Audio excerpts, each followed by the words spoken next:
How can a man just vanish from the face of the earth, leaving his wallet on the seat, his car door wide open, and his family drowning in questions? And how does that same man, a decade later, reappear living happily with another family, as if we never existed? That man was my father. And this is the story of how I found out the truth he buried deep beneath his new life. It all began on a freezing night in Bremen back in 2010. Snow fell silently on the empty streets, and the city felt like it was holding its breath. My father had called earlier that evening, saying he'd be home soon from his late shift at the docks. He sounded tired but calm. That was the last time I ever heard his voice. Hours passed, then days, then years. The police found his car near the riverbank. Engine still warm, wallet untouched, driver's door wide open. But there was no sign of him. No struggle, no footprints, no blood. It was as if the earth itself had swallowed him whole. I was 17, old enough to understand loss, but too young to understand betrayal. My mother fell apart. She spent months staring at the door, waiting for it to open. But it never did. Eventually she stopped waiting. She boxed up his clothes, burned his letters, and whispered through tears, "He's not coming back." But I couldn't accept it. I refused to. My father wasn't the kind of man to run away. He was a protector, the kind who held my hand crossing the street and taught me how to fix my bike when I was 6. He wouldn't abandon us, would he? 10 long years passed. The world moved on, but I didn't.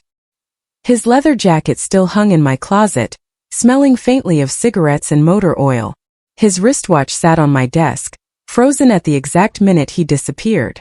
Sometimes I'd stare at it for hours, imagining it ticking again, like maybe somewhere he was still alive, and that clock would start moving when he finally came home. Then one evening my phone rang. Unknown number. I almost didn't answer, but something in my gut told me to pick up. "Is this Lucas Weber?" the voice on the line asked. It was calm, official, the kind of voice that delivers bad news. "This is Detective Kruger from Bremen Police. We've reopened your father's case." My heart skipped. After 10 years? Why now? The detective hesitated before replying. "Because we received a tip. A man matching your father's description has been living under a different name, not far from here." My grip tightened on the phone. "Are you saying he's alive?" "That's what we need to find out," Kruger said. "We'd like you to come with us tomorrow." That night I didn't sleep. I just sat by the window, staring at the snow falling outside. The same snow that fell the night he disappeared. I wanted to feel relief, but instead I felt something colder. Fear. Because if he was alive, that meant he had chosen not to come back. The next morning, I met Detective Kruger near the station. He was older than I expected, but his eyes were sharp, like someone who'd seen too many lies turn into truths. The drive was silent. Every turn of the road made my stomach twist tighter. After 2 hours, we arrived at a quiet neighborhood just outside Bremen. Rows of neat little houses lined the street, all with white fences and flower pots by the doors. But one house caught my eye. A small white cottage with closed curtains and a red mailbox that said Thomas Keller. "That's the name he's been using," Kruger said, checking his file. "Resident here for 5 years. Married. 1 child." I stared at that door for what felt like forever. My father's real name was Martin Weber. But Thomas Keller? That name sounded like someone else's life. Someone who had started over. Someone who had forgotten us. My knees felt weak as we walked up the driveway. The detective rang the bell. Once. Twice. Then footsteps. The door opened. And there he was. My father. Older, thinner, gray streaks in his hair. But I'd know those eyes anywhere. His face went pale when he saw me. He froze, his mouth opening slightly but no sound coming out. "Dad?" I whispered, my voice breaking. He didn't answer. He just looked at me like he'd seen a ghost. Then from inside, a woman's voice called softly, "Thomas? Who's at the door?" Before I could process it, she appeared, holding a small boy by the hand. The boy couldn't have been more than 6. And when he saw my father, he smiled and said, "Papa, who's that man?" "Papa." The word hit me like a blade. The detective's eyes flicked toward me, confirming what I already knew. My father hadn't been dead all these years. He'd been living, laughing, raising another child. He stepped outside quickly, closing the door halfway behind him. "Lucas," he said, his voice trembling. "I can explain." I shook my head, tears already burning my eyes. "Explain what? That you replaced us? That you built a new life while we buried you in our hearts?" "Please," he whispered, glancing nervously toward the street. "It's not what you think. You don't understand. I didn't have a choice." "Didn't have a choice?" I spat back. "You had a wife, a son, me. You had a family. And you left us to rot." His face twisted in pain. "Lucas, it was for your safety. You and your mother were in danger. I had to disappear." "In danger from who?" I demanded. Before he could answer, a sleek black car turned slowly onto the street. My father's expression changed instantly, panic flashing in his eyes. He grabbed my arm. "They found me," he whispered. "We have to go. Now." "Who found you?" I yelled, but he didn't respond. He pushed me back toward the detective, then slammed the door shut. The car rolled to a stop across the street. Two men in black coats stepped out, their movements slow, deliberate. One of them locked eyes with me and smiled. That's when I realized, this wasn't just about a missing father. It was about a man who had been running from something powerful enough to make him erase his entire life.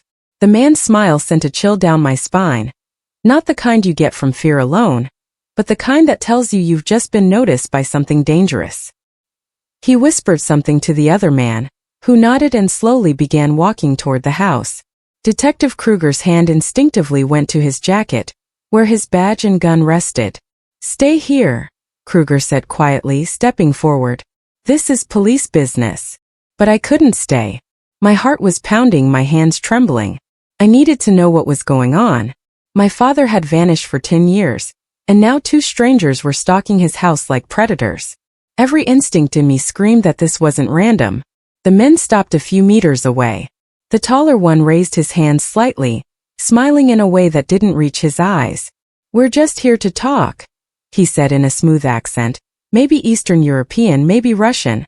"No need for violence." "Identify yourself," Kruger demanded. The man laughed softly. "Detective, if I told you who we were, you wouldn't believe me." Before Kruger could reply, the front door burst open. My father ran out, coat half on, a bag slung over his shoulder. The woman and the boy stood in the doorway, terrified. He looked straight at me, his face pale. "Lucas, get in the car," he shouted. "What?" I stammered. "Dad, what's happening?" "Now," he barked, his voice sharper than I'd ever heard it. Before I could move, one of the men reached inside his coat. I didn't see what he pulled out, but the metallic glint was enough for Kruger to draw his weapon. "Drop it," he yelled. Everything exploded at once. A shout, a flash, then the sound of glass shattering. My father grabbed my arm and pulled me behind the detective's car as shots echoed through the quiet street. The woman screamed, clutching her son, while the men dove behind their own vehicle. "Dad, what the hell is going on?" I shouted over the chaos. He didn't answer. His breathing was ragged. He peeked over the car, then muttered, "They found me. I thought I had more time." "Who are they?" I asked, desperate. He hesitated. "People I used to work for. Dangerous people." "Work for? You were a dock supervisor. What kind of people?" He cut me off with a look that froze me in place. "That's what I wanted you to believe." The words hit like a thunderclap. My father, the man who used to tuck me in at night, who spent weekends fixing boats, had just told me his whole life was a lie. Sirens wailed in the distance, drawing closer. The men must have realized the police backup was coming because they retreated fast, slipping into their black car and speeding off down the street. When the silence returned, all I could hear was my own heartbeat. Kruger signaled the all clear and turned to my father. "You've got some serious explaining to do." My father nodded slowly, eyes darting between me and the house. "Not here," he said. "If they found me once, they'll find me again. We have to move." Kruger wasn't having it. "You're not going anywhere. You've been declared missing for 10 years. You owe your son and the law an explanation." My father sighed heavily. "Fine," he said. "But not in the open." We ended up at the station, in a dim interrogation room that smelled faintly of coffee and dust. My father sat across from me, hands trembling as he clutched a mug of water. His new identity card, Thomas Keller, lay on the table, next to an old photograph the detective had dug up from his file, my father holding me as a baby. "I never meant to leave you," he began quietly. "But back then I was in deep trouble. The kind you can't just walk away from." "What kind of trouble?" I asked, my voice cold. He exhaled, rubbing his face. "Before I worked at the docks, I was an informant. I helped the police investigate smuggling networks through Bremen's harbor, drugs, weapons, sometimes worse. But the people running it weren't small-time criminals. They were connected to politicians, to businessmen, even to law enforcement." Kruger frowned. "You're talking about the Baltic route?" My father nodded. "Yes. I gave them everything: names, routes, accounts. But before the case could go public, someone inside the department leaked my identity. They came after me. I barely escaped." I felt my stomach twist. "So you faked your death?" "I had no choice," he said. "I couldn't risk them coming after you or your mother. I was supposed to disappear for a year, until the case cooled down. But it didn't. They kept hunting me. And somewhere along the way I met Anna." "Anna," I said, bitterness creeping into my voice. "Your new wife." He lowered his eyes. "I never meant to start a new life. But years passed and it just happened. She didn't know who I really was. I told myself it was temporary, that I'd come back when it was safe." I clenched my fists. "And yet you stayed. You let us think you were dead."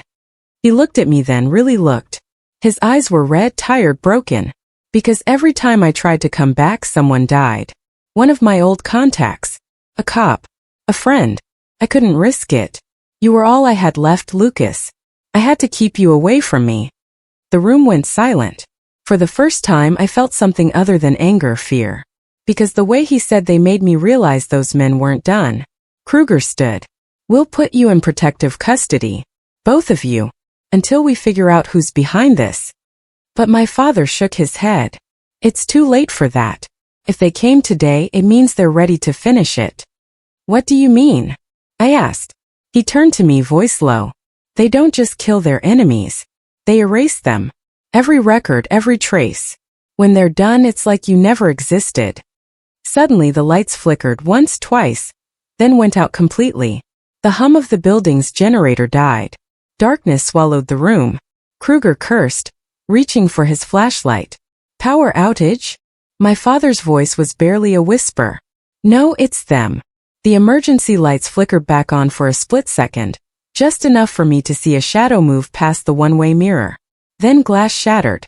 "Get down!" Kruger shouted. Bullets tore through the room, hitting the walls, the table, the lights. I ducked behind a chair, my ears ringing. My father lunged toward me, covering my head as a bullet whizzed past. And in that moment, through the chaos, the smoke, and the terror, I realized the horrifying truth. Whoever these people were, they hadn't come to silence him. They'd come for me. The sound of gunfire ripped through the air, echoing down the empty halls of the Bremen police station.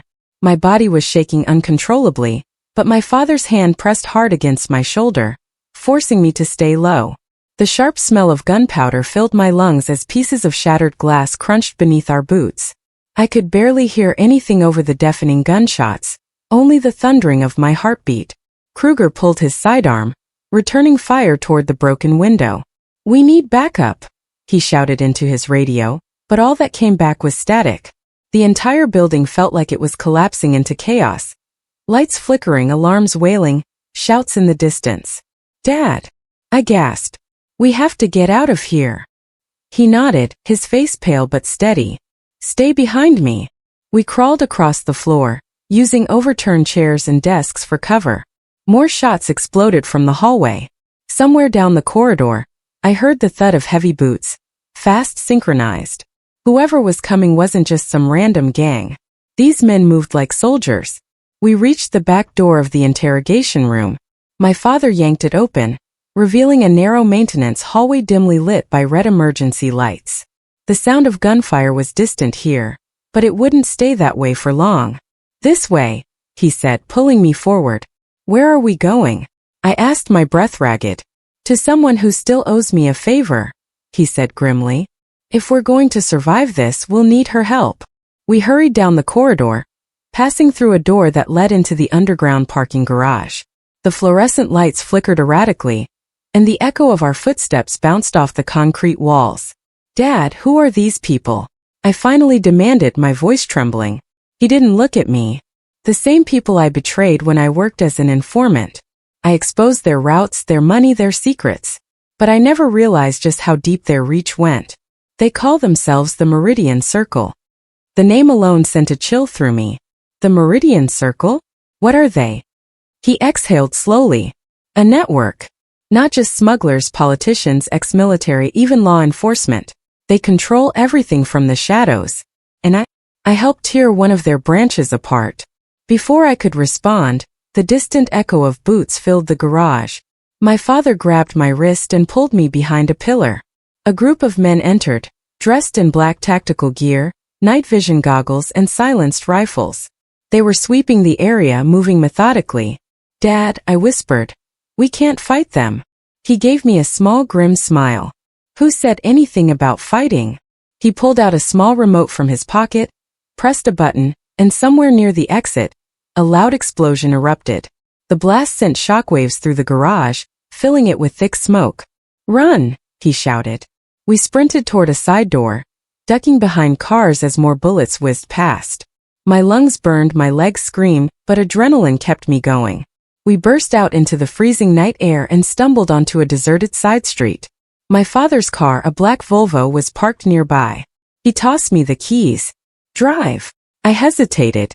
"But, just drive, Lucas," he barked. I jumped into the driver's seat and started the engine. The tires screeched as we sped out of the lot. Behind us, the police station glowed red and blue with alarms and chaos. I glanced at my father, his face illuminated by the flickering streetlights. He looked both terrified and determined, like a man carrying too many ghosts. For several minutes, neither of us spoke. The only sound was the wind whipping against the windows and the distant sirens fading behind us. Finally, I broke the silence. "Who's the person we're going to?" "An old contact," he said quietly. "Her name's Sophia. She used to work for the Meridian Circle before she got out. She knows things, codes, safe houses, people we can trust. If she's still alive, she might help us disappear." "Disappear?" I said, my hands gripping the wheel tighter. "You're talking like this will never end." He sighed. "It won't. Not until someone higher up wants it to."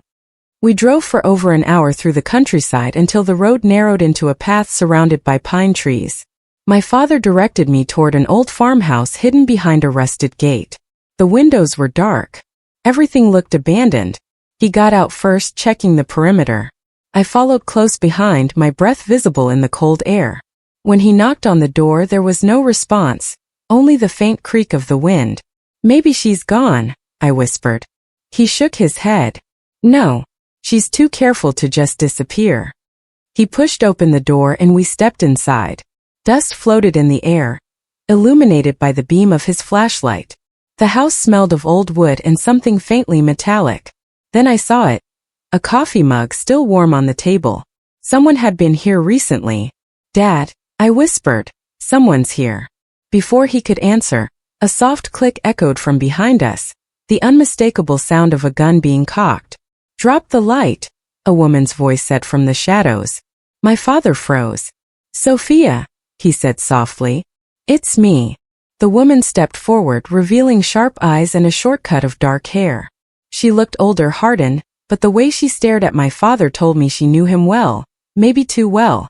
"I thought you were dead," she said coldly. He gave a weak smile. "You're not the only one." Her gaze shifted to me. "And who's this?" "My son," he said. "Lucas." She lowered her gun slightly. "You're insane for bringing him here. If they tracked you, this place is compromised." "They already found us," he said. "We barely escaped the station. I need your help, Sophia." She exhaled deeply, then motioned for us to sit. "You always bring trouble with you, Martin. But fine. Talk." For the next hour, my father told her everything. About the men, the attack, the Meridian Circle's resurgence. Sophia listened in silence, her face unreadable. When he finished, she stood and opened a drawer, pulling out an old laptop. "They've resurfaced for a reason," she said. There's something thereafter. Something you still have. My father frowned. I destroyed everything. No, she said, shaking her head. You hid it. And they finally realized it. I looked between them, confused. What are you talking about? Sophia's eyes locked onto mine. Before your father vanished, he stole something from them, a ledger. It contains names, bank accounts, and evidence connecting the Meridian Circle to several murders and political scandals. If it gets out, half the government could fall. I turned to my father. You still have it? His silence was answer enough. Sophia leaned closer, lowering her voice. Then you both need to leave Germany. Tonight. Before we could respond, a sound cut through the night, tires on gravel. Sophia's face went pale. They found you. A moment later, headlights pierced through the farmhouse windows, followed by the heavy stomp of boots outside. My father reached for me, pulling me toward the back door. We're not dying here, he said. The sound of the front door being kicked open echoed like thunder. And then a voice called out, deep, cold, and far too familiar. Martin Weber. You should have stayed dead. My blood ran cold. I knew that voice. It was the man from the black car. I stumbled backward, my heart slamming against my ribs so hard I could barely breathe. My mind screamed 1,000 things at once. Was this real? Was my father truly here? I wanted to run to him, to demand answers, to cry and yell all at once. But something held me still, fear. Because what if I wasn't welcome? What if the man who used to be my hero now saw me as a stranger? I decided not to knock. I walked away, my legs trembling as I went back to the car. The rain had started again, thin and cold, soaking through my jacket. I sat in the car for nearly an hour, staring at the house, watching the lights flicker on and off as if the home itself was alive. Every time I saw that man, my father, move past the window, a part of me died and another part came alive. Finally, I whispered to myself, tomorrow. Tomorrow I'll go back. That night I couldn't sleep. My mind replayed every moment from the day, the smell of wet grass, the sound of his voice from years ago, the way he used to call me champ before tucking me into bed. I thought about my mother too, how she had spent years clinging to hope that he'd return. I didn't know how to tell her yet. The truth was too big, too cruel.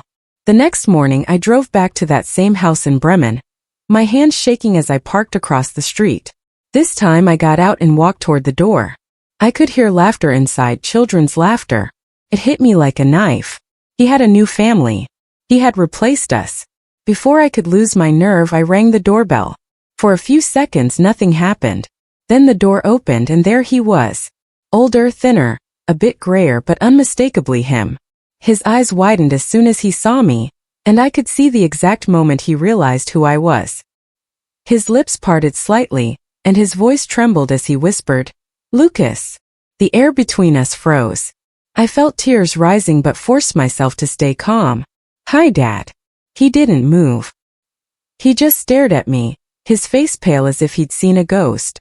Behind him, a woman appeared, blonde hair tied up, holding a tray of cups. Two small kids peeked from behind her legs. The scene was so painfully normal that it twisted my stomach. Who is it? The woman asked, looking between us. He hesitated. Then he said the words that broke me completely. No one. Just someone from work. I felt my heart shatter into 1,000 silent pieces. I wanted to scream, to tell her who I was, to tell those children that the man they called Papa already had a son he had left behind. But instead I just nodded slowly. Sorry to bother you, I said, forcing a smile that didn't reach my eyes. As I turned to walk away, I heard the door quietly close behind me. That soft click felt louder than thunder. I drove aimlessly through the city, my mind spinning in circles. Every streetlight blurred through my tears. I didn't know what hurt more, that he had started over or that he had denied knowing me. For the next few days I became obsessed. I watched that house from a distance, learning every routine.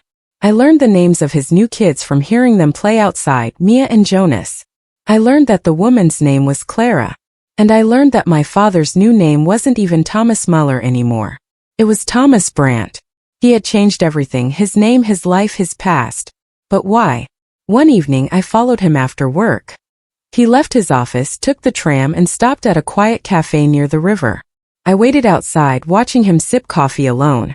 Then, out of nowhere, A man in a dark coat joined him. They spoke quietly, their eyes darting around like they were afraid of being watched. When the man left, my father sat there for a long time, his face tense. He pulled out his phone and made a call. I couldn't hear what he said, but I saw his hands shaking. Something was wrong. The next day, I decided to confront him again. Not at his house this time, but at that cafe. I waited for him to show up, my pulse racing. When he finally walked in, I stood up. "Dad," I said firmly. He froze again. His coffee cup clattered onto the table.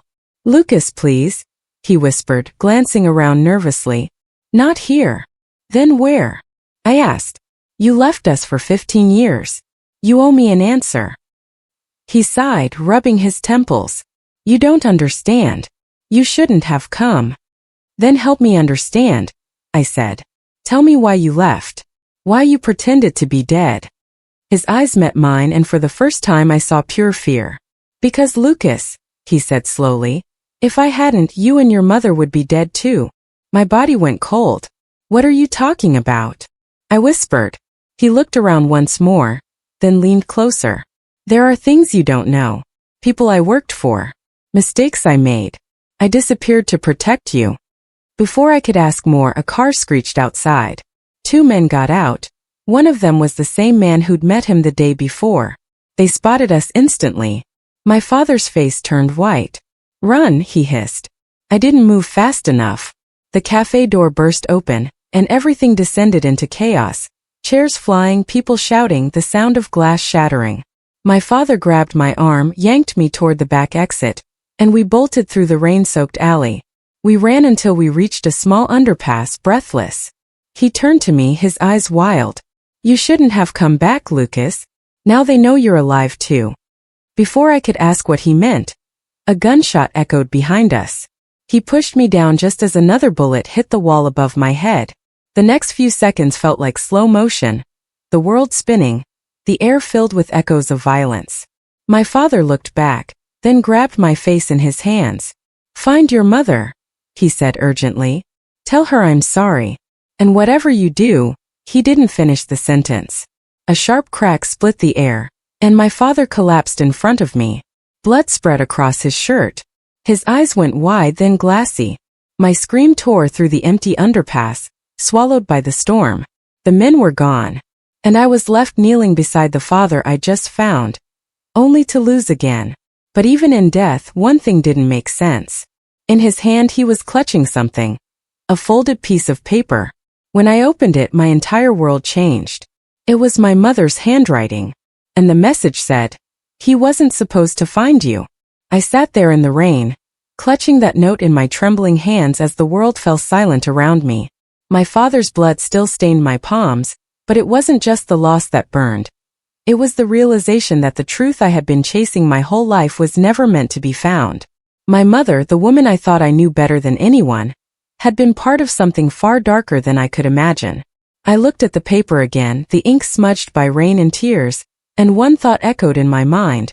Who was she protecting all these years? Me, or herself? As the police sirens wailed in the distance, I knew one thing for certain. My father's story might have ended here, but mine was only beginning. Because now I wasn't searching for a missing man. I was searching for the truth. And whatever it was, it had just found us.